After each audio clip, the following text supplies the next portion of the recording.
Funding for This Is Nashville comes from you, our listeners, and Music City Prep Clinic, Nashville-based provider for PrEP and offering comprehensive sexual health services in an environment designed to be safe, professional, and shame-free.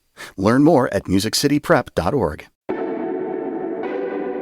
I'm Khalil Kulona, and this is Nashville. What do you know about co-ops? Have you ever been to one? My first memory of a co-op goes way back to when I was 6. My father was way ahead of the times when it came to healthy eating, and he signed the family up to be a part of the village market. Think of it as Whole Foods before the price of food went as high as the rent does these days. The village market had an inviting environment and encouraged collaboration. Over the years, co-ops have popped up all over the country. Here in Middle Tennessee, the Southeast Center for Cooperative Development is leading the movement. Here with me now are my guests, Benny Overton and Rosemarie Henkel-Rieger, the co-directors of the SEC4CD.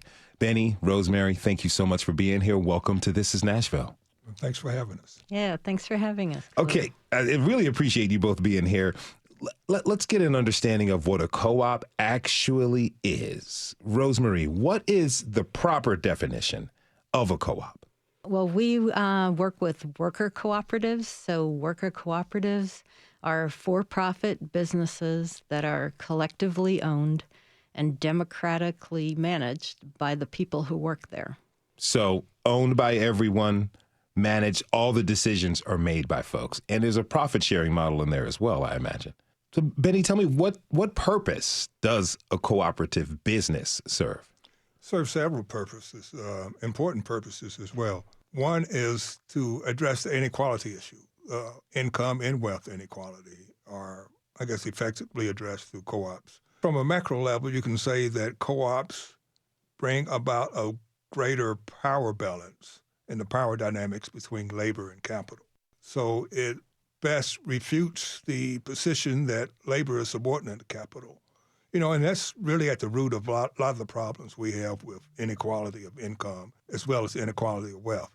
So co-ops refutes that position, much like labor unions do, to address the power differential and therefore bring about greater equality. Also, it addresses many of the broader needs of workers, of people, the human needs that are often not addressed at some of the other more conventional type businesses or organizations. Can a co-op be for any sort of industry or business? I mean, does that work? Any business can turn into a co-op. Sure. What are some of the applications of a co-op? If I had an ice cream shop and I decided to turn that into a co-op, what are the applications that are there? It's quite straightforward. The only difference is that the workers are also the ones who have control of the operations. So they share in the management, they share in the profits or the surplus. They have a voice. It gives people a voice that you oftentimes don't have in many settings. So it brings about involvement, the involvement of workers in constructing and developing and the operations as well as themselves. It gives people an opportunity to develop their potential, to live up to or realize their aspirations in the organization so that they are more than just, I guess, extensions of the process or whatever the function is going on. There's been a trend in work, particularly with younger folks, called quiet quitting. Mm-hmm. And what it sounds to me that a co-op kind of mitigates or prevents quiet quitting because the workers are appreciated. They're invited in every step and level of the business. Rosemarie, what are some other benefits that we can get, that the community gets from having co-ops operate there? Yeah, that's a good question because on the one hand, you know, they're very good for the employees who become the owners and make all the economic decisions. But for the community, there are benefits like having stable workplaces. So a co-op is much less likely to, just pick up and leave like some businesses do. They go where there are better tax breaks and things like that. So a co-op is, made up and owned by community members and is like an anchor in the community. because of that, too, it creates community wealth because the people who are now getting part of the success, the financial success of the business through patronage, that creates wealth for them, and these dollars circulate and stay in the community instead of going to outside investors or stockholders who often aren't, part of our community. Mm-hmm. Yeah, so stable jobs, community wealth building.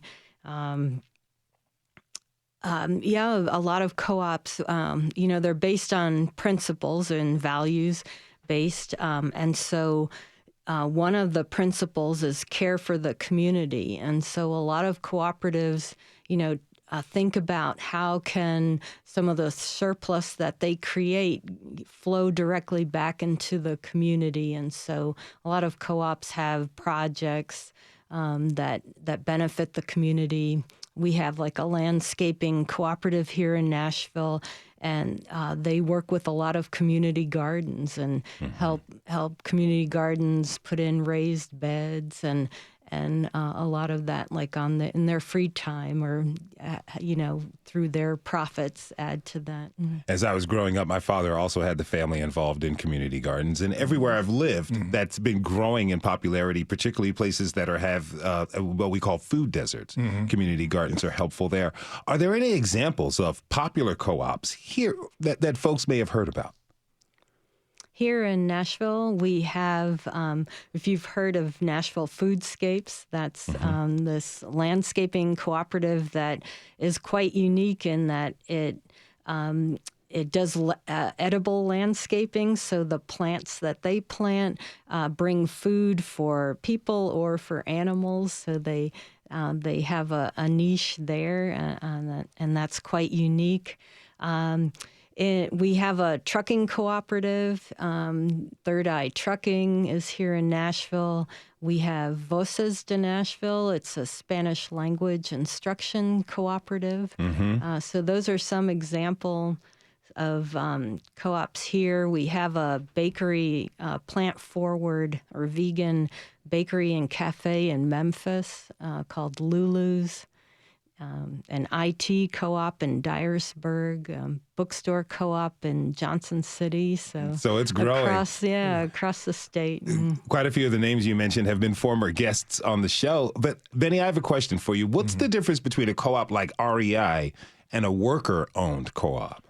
REI is basically a consumer co-op. So that means the people who shop there are, I guess, share in the surplus, and probably in form of discounts or some type of patronage that they receive back. A worker co-op is not only that the workers participate in the surplus, they actually are the ones who control the operations of the co-ops. So they have control and ownership of the cooperative. And that's one of the primary differences of the consumer and worker co-ops. What's the history? Like, when did co-ops get started in general? The idea from, do either of you know, you have an idea of the history? Yes, they've been around for a long time, a very long time. I guess more formally, they started with the Rochdale pioneers in England in the 1800s. In this country, we have a rich history of co-ops, particularly in the African-American community, where during many of the times when we had economic hardships or faced economic hardships, it was the co-op that brought stability to the communities there. So tell me more about your organization, the Southeast Center for Cooperative Development. What do you all do there, Betty?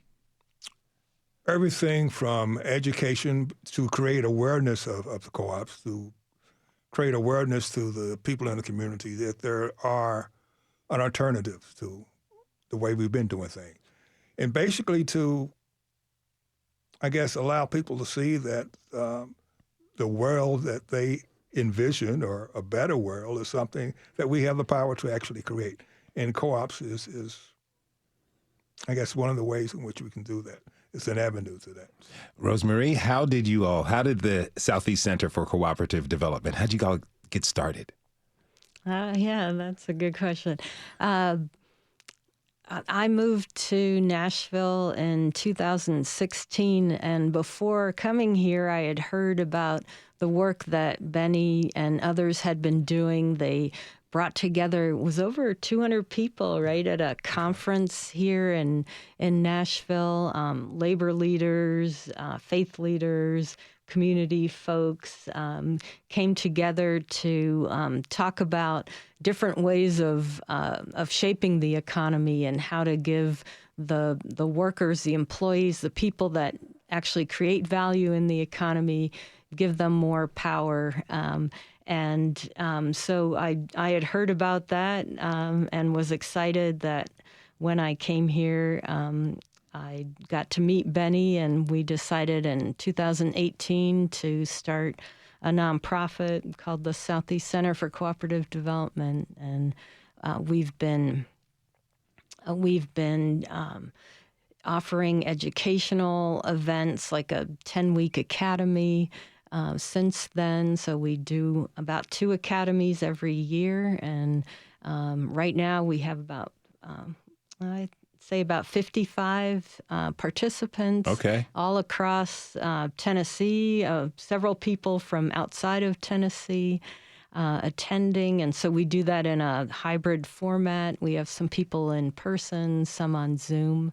And I guess that's kind of our star project is offering the academy. I don't want you to give away the entire curriculum, but what do you all teach at the academy? If someone comes in green, maybe with a couple neighbors or a couple friends and they want to start a business, teach us about co-ops. This is a vision we have.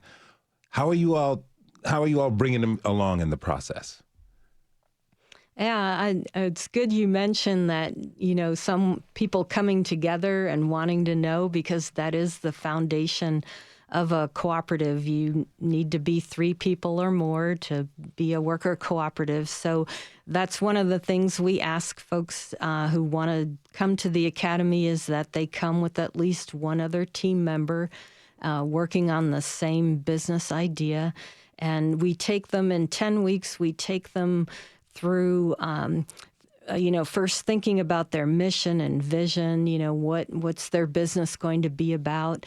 And then through other steps, Benny does a great job at talking about governance structure. How will your business be governed? How will it be managed? Who makes what decisions? How do you make decisions? There are different ways.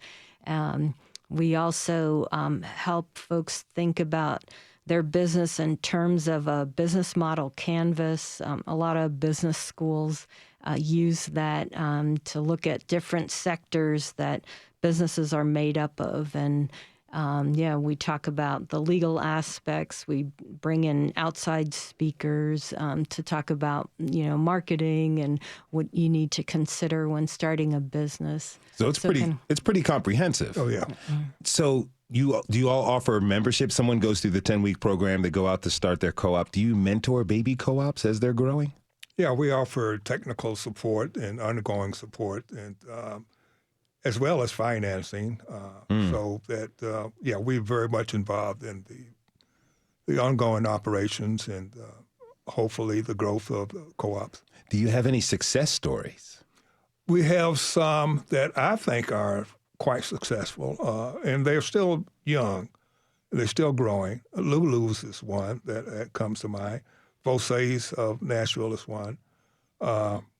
Foodscapes they are conversions, not really something that we helped start, but we assisted in the conversion.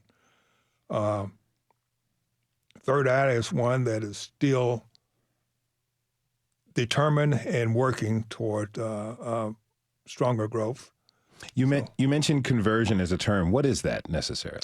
That's an existing business that the owner wished to either exit the business or to allow the workers to take ownership and control. I understand. We help make that transition.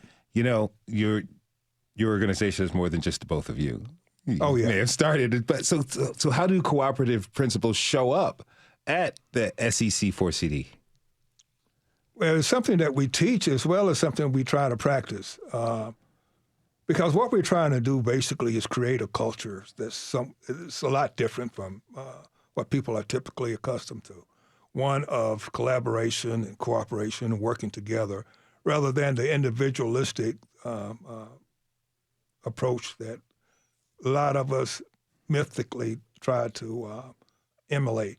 The strong individual type that's independent. We try to encourage people to embrace their interdependency because we are interdependent. We are interconnected, and it's that interconnectedness that makes the co-op culture so different. Your model is very key to increasing economic development, as you said.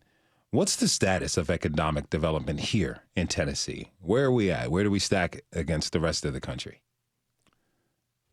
There's a lot of potential in West Tennessee.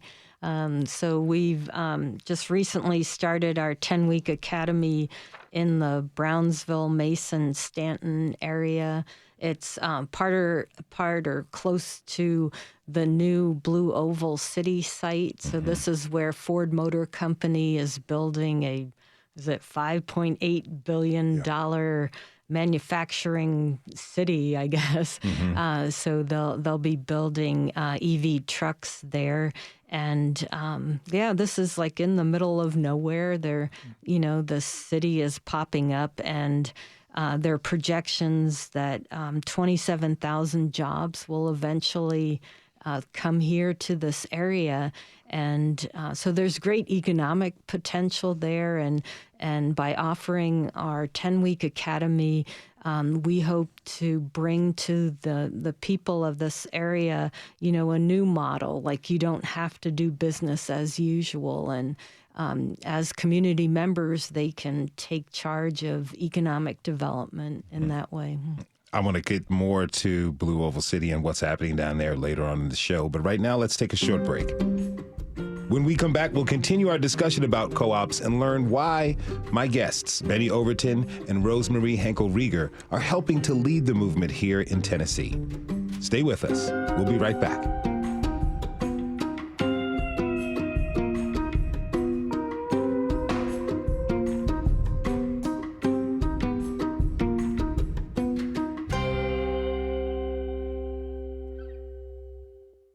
Funding for This Is Nashville comes from you, our listeners, and Music City Prep Clinic, Nashville-based provider for PrEP and offering comprehensive sexual health services in an environment designed to be safe, professional, and shame-free.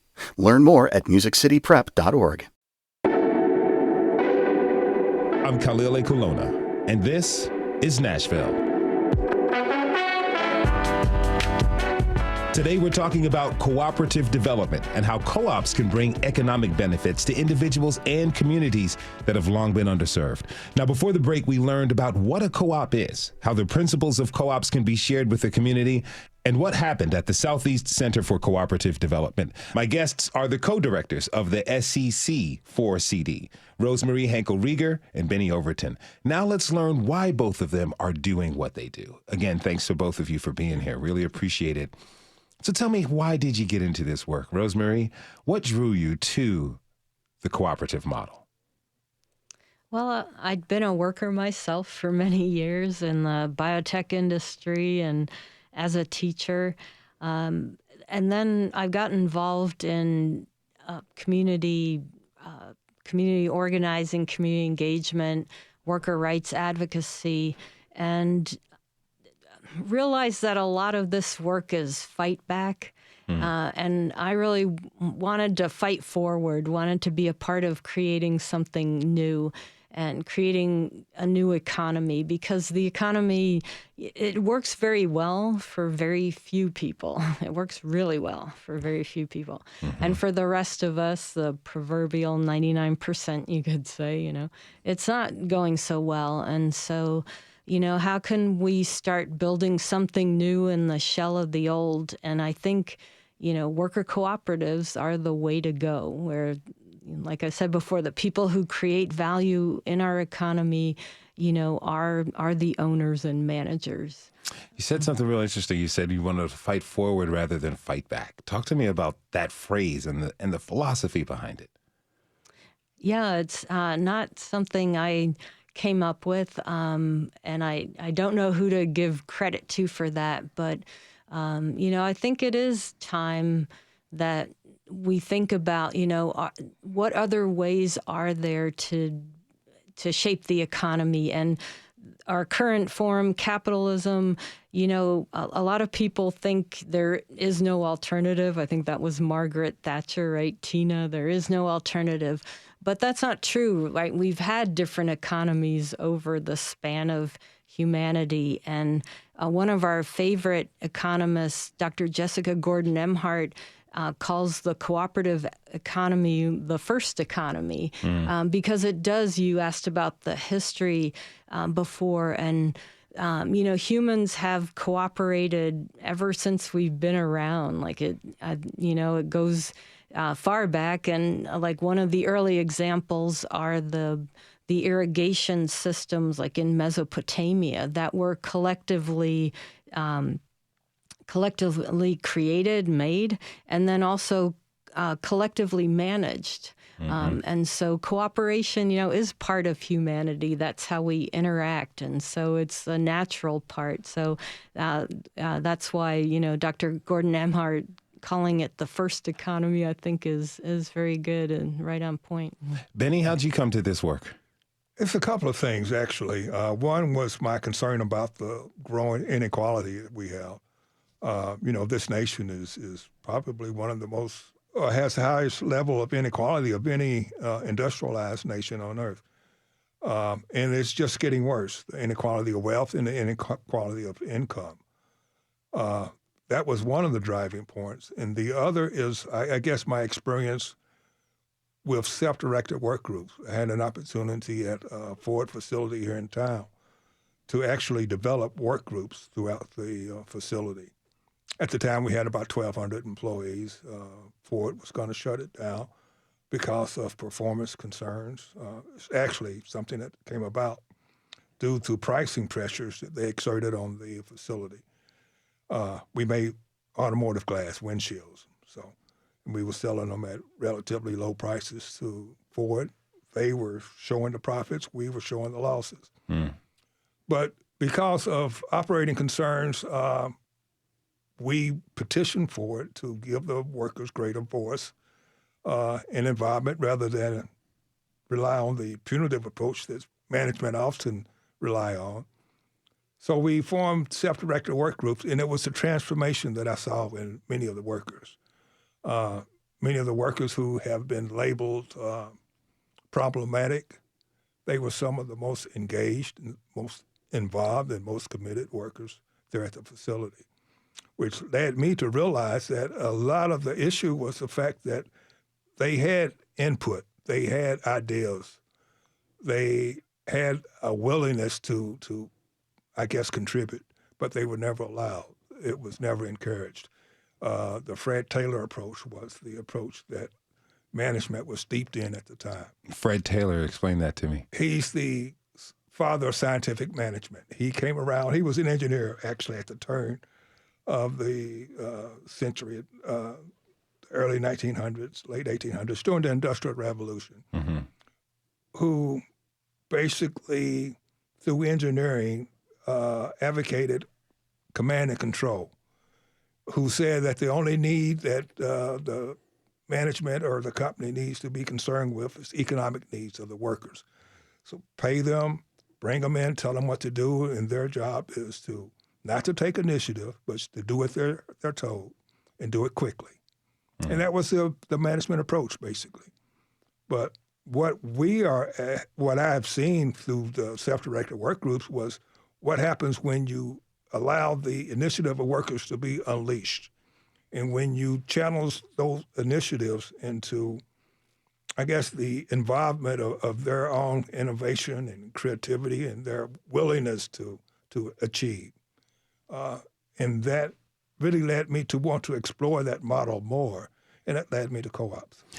It's interesting because you talk about how you saw the attitude of workers, the behavior of workers, their approach to their own jobs change by just giving them a little bit more input, let alone, I'm not even sure, was there a salary increase in this or was it just? No, it wasn't so much the salary. I mean, we're UAW employees, so we were pretty well paid. Yeah. But it was some of the other conditions that made the the work life, somewhat difficult. But there's so many people. I'm thinking of Amazon warehouse workers right now. I'm thinking of Starbucks. I mean, even here locally, we've got some people who are upset, who are baristas, who are having trouble. Yeah. There's so much worker grievance. Yeah. Feeling like, hey, I am not valued. I will come here and do this work. I talked about quiet quitting a little bit earlier in the previous segment. But if people are valued, shown that they're valued, you don't have to be in charge. You just have to be shown value that could change something. And, I'm thinking about this old model, the Fred Taylor model you mentioned, that's been around since the Industrial Revolution. Because that's been the predominant philosophy for work, we've got a lot of people who are accustomed to sole proprietorship, so other form of business, and operating in that function. The cooperative model for them could be a little bit mind-bending, So, as you were both learning this new way, how did you have to shift your thinking or behavior to adopt not only the principles of cooperative movements, but implement them? Well, and it was basically just encouraging democracy, because when you think about it, the predominant management approach was basically authoritarian and autocratic. And so, we talk democracy in this country, but we seldom practice it. So this was an opportunity to actually practice democracy. And I think the benefits of that have just been transformative. So it was easy to actually do it. It's easy to practice and easy to advocate. Rosemarie? Yeah, I agree with all that Benny mentioned. We don't often have opportunity to practice democracy, and so there is a learning curve. So worker cooperatives, often face conflict because that's another thing that we're not taught to deal with in a constructive way. So something that we're trying to offer, more services in is in conflict resolution because, owning and managing a business together isn't easy, to put it simply. If there is no one top down to tell you do this, do that, and, just be quiet and do your work. So a key thing is conflict resolution and to have a process for grievances, and then also making knowledge available, making education available to all the workers so that people can make good decisions, right? If they're now co-owners of a business, right, they need to be able to read financial statements and things like that to make good decisions. So not everyone has to be proficient in bookkeeping, but all the workers should know, in general, right? And what do these numbers mean? And to help contribute by making good, sound decisions. What are some of the more common terms that come with working in the cooperative space? What's some of the terms and jargon, and what do they mean? I guess commonly we talk about collaboration for one. Collaboration is something that we encourage because it's really how decisions are made. Decentralized decision-making is something that you hear. For example, how can decentralized decision-making be something that benefits? Because sometimes when it's centralized decisions, one person makes a decision, they're making it pretty quick, and we can move on, particularly in crisis situations. Is having a decentralized decision-making process, is that potentially harmful, particularly in a crisis situation? Is it important to have an expedited decision-making process within a co-op? Well, see, the cooperative have the liberty to determine in what situation will they do something more deliberative, and in what situation will they delegate that decision-making authority. So it's not something that one person decides. That's something that together they decide, okay, and they understand that there's situations where you may need to make decisions pretty rapidly. There's other situations where you need, for the sake of cohesiveness, and because it impacts everyone should have some input. So there's time for consensus, and there's time for, say, a simple majority rule. There's time for, and there's various forms of practicing democracy. And that's part of what we teach them, the various forms, when it's appropriate to go with something more consensual, or when it's appropriate to go with something where you delegate the decision making to someone. You've had people come to your academy because they're curious. I'm wondering, have you ever met someone who just couldn't get their head around it? Like who it took some time to really get them to understand how the cooperative model could be so beneficial? Have either of you had experience trying to convince somebody really how good this could be? Rosemarie? Yes. People have left the academy because, it just wasn't their thing. They couldn't, they didn't agree with kind of the bigger vision, too, of needing to shift the economy. So, yeah, we've run into that. Yeah, we do have, people of all shades who, some get it right away and think this is great. And, yeah, others struggle more with it. Even within the co-ops that are founded, people... some people leave, because, in practice it was different than what they expected. So we do see that. So it's not, I'm sorry to be cliche, it's not a one-size-fits-all process. Oh, no. And every group really has to find their way to be within a co-op. Yeah. And we tell them that if you've seen one co-op, you've seen one co-op. Because it's something that's shaped by the members, through their democratic processes. It's something that's shaped by them to fit them. That makes a lot of sense. Now, there's another term that my producer told me called the solidarity economy. What's that? That's recognizing that we are connected, and recognizing that when we act and work to satisfy the need of the larger community, that's solidarity. And that's, I think, naturally, it's more inherent in our nature than the individualistic approach. But the individualistic approach is rather American, There's the trope of pulling yourself up by your bootstraps. Which is mythical. Mythical, a total myth. And then if you look on just simple social media platforms, it's a lot of people, I am doing this. Now, there are those who work with others, but there's everyone is the star of their own movie here in this country. What do we need societally to shift so we can open up our minds to this new paradigm of what you all are bringing with cooperative movements and to see the potential economic benefits? How can we get a lot of people thinking this way to shift their thinking? One thing is, being more democratic in the sense of, being involved in decision-making that directly impacts our lives. And so, there are experiments like here in Nashville, too, on participatory budgeting where, people in the community get a chunk of money to and think about what could they use this money for in their community? Is it to build sidewalks, or would it be for a new playground, or what does the community need? And how could these funds help the community meet their needs? So there are things like that. That's part of the solidarity economy too, is to think about, how can we meet our needs and meet everyone's needs, and not just, a very few people at the very top. But how can we create an economy and a world where everyone's needs are met? I'm sure it can apply to greater places outside of business, maybe like faith organizations or housing as well. Mm-hmm. Yeah. Sure. And we work with faith communities, with churches. If you go to our website, we have a toolkit there that we created about 2-3 years ago with local faith leaders and labor leaders.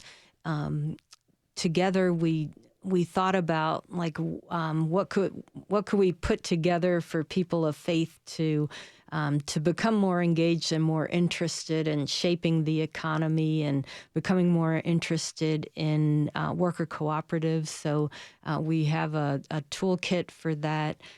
We've been working with the Wendland Cook program in religion and justice at Vanderbilt. and they've helped us connect with faith leaders and people of faith all around the country who are interested in thinking about a bigger solidarity economy that's based on faith values and cooperative values. So, How does that show up in housing? Well, what we have done with housing is encourage the faith community to get involved directly. Because, a lot of the religious organizations have property that they're not using fully. And so we asked them to consider repurposing some of those assets. And given the dire need for housing, affordable housing here, that's a good area for them to explore. And so we had a conference a little over a year ago, in which we just wanted to make the churches aware of the impact they could have through housing, particularly in one of the models that we're particularly interested in helping to promote is the limited equity, community land trust, limited equity model that will basically take property out of the speculative market so that they're no longer subjected to the upward pressures of speculation, developers who are interested in the short-term gain, and they are made more permanently affordable. So that's what we're trying to encourage the faith community. It comes up to me like what you both are saying is the antithesis of selfishness. Yeah, basically. But I really don't mean to harp on Americans, but we're pretty selfish. Oh, yeah. We have a real selfish society. So what's it going to take to really get this message drilled in to a bunch of Americans who have not even thought, who haven't given 1 second to think this way? Well, we've been so indoctrinated into this individualistic thing. But Abraham Maslow was a psychologist who hypothesized or theorized about the levels of needs that we have, the hierarchy of needs that started with our basic physiological needs and went all the way up to the need to actualize our aspirations or to realize our full potential. In his latter years, he determined or he concluded that there's another level of need that comes with our growth and development as human beings. And it's called the need for self-transcendence, in which we start to, our consciousness grows beyond our selfish image or self-image. And we see our interconnectedness. We see that we are really a part of each other's lives, and that what impacts us impacts others, impacts community, impacts the planet, and it's all interrelated. And we see that now in the climate change, what's happening. Mm-hmm. We see that now in the conditions of the people who, for the most part, working people who struggle. Some people have to work 2 or 3 jobs because the society for too long has championed the single individual who reaps all the profit and nothing's thought of it. Like the Amazons or the Elon Musk that has billions upon billions of dollars that they couldn't possibly put to good use, while the majority of people struggle. Rosemarie, let me ask you this. You've been in this world for quite some time now. How have your priorities changed? How has your mindset evolved around this type of work?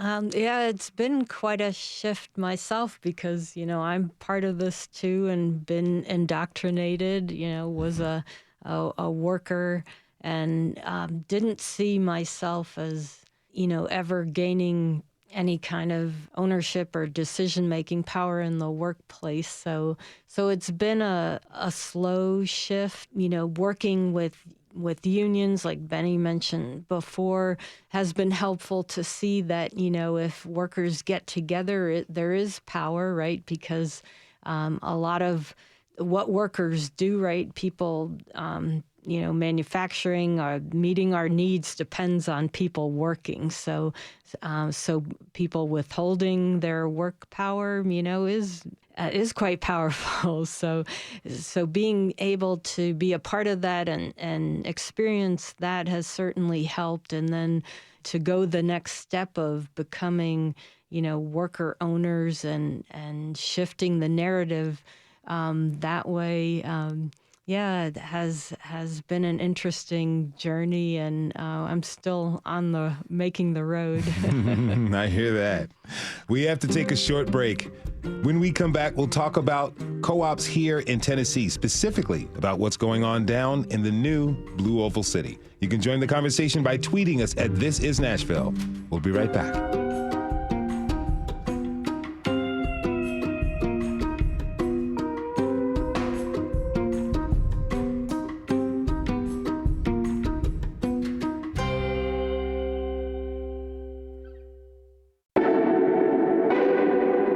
I'm Khalil Kulona, and this is Nashville. Benny Overton and Rosemarie Henkel-Rieger are the co-directors of the Southeast Center for Cooperative Development. They've been leaders in the movement using co-ops as a driver of economic development. We just kind of learned about why they do this work. Now let's explore how co-ops are impacting Tennesseans. Benny and Rosemarie, again, thanks for being here. Sure. Thanks for having us. Okay, so Rosemarie, you mentioned it a little bit earlier in the show. Blue Oval City in West Tennessee. Break down to us what's going on over there. Yes, so Ford, the motor company, has broken ground on a huge development for EV truck manufacturing. So they actually named it Blue Oval City. So it's, and I don't even know like how many square miles it is, but it's this huge development where there'll be truck manufacturing and also different suppliers that, supply parts for this will be there. And so it's basically just popping up out of the ground, and there's nothing around or hardly anything around it. So with over 5,000 workers who are coming to work for Ford, and then another 12,000 workers that are coming in to through jobs that are needed to support all this. There's just huge economic potential here in this part of West Tennessee, and I guess it's been in the works for several years, but it's just the building started maybe last year or so. And and we're down there to help people realize that there are other models for economic development and hope they can take advantage of the great potential. Everything's needed there, from housing to laundromats, restaurants, any kind of service, you name it, it's needed. So it's a prime opportunity for groups of people who have lived in the area, haven't had much development, to kind of come and set something up, not necessarily be a worker for someone, but be in a co-op to develop and to keep those community dollars in that neighborhood, like you were saying earlier, Rosemarie. Exactly. I like that. Now, have we seen this before here in Tennessee? We've seen that the economic impact of something like that happening. We saw that at Spring Hill when General Motors built a facility there, and we saw the huge economic impact that had. Well, and I want to add that part of what we want to do at the Southeast Center, part of our mission, is to bring economic inclusion to those who have been excluded. So what we have in West Tennessee, in the Brownsville, Staten, Mason area of the Blue Oval City area, is a community that is majority minority communities for the most part, who haven't had to any great degree opportunities to have full inclusion in the community and in the benefits of economic development. And so this was an opportunity, just more an obligation, I think, given the billions of dollars that's going to be flowing through those communities, to make sure that revenue does more than just flow through. We want to see it circulate.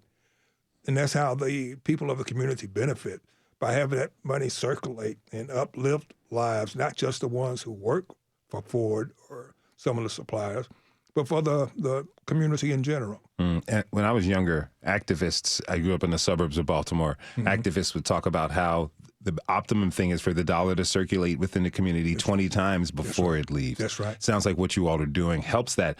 So you mentioned that you've been down there working with people. How are you helping them prepare? Like, what are you teaching, and what are some of the ideas folks have for their co-ops in West Tennessee? And this is relatively, we just basically getting started. We've done some introductory things back in the fall. People are just getting to know us, getting to know more about co-ops. We bring in that awareness. We had some introductory classes.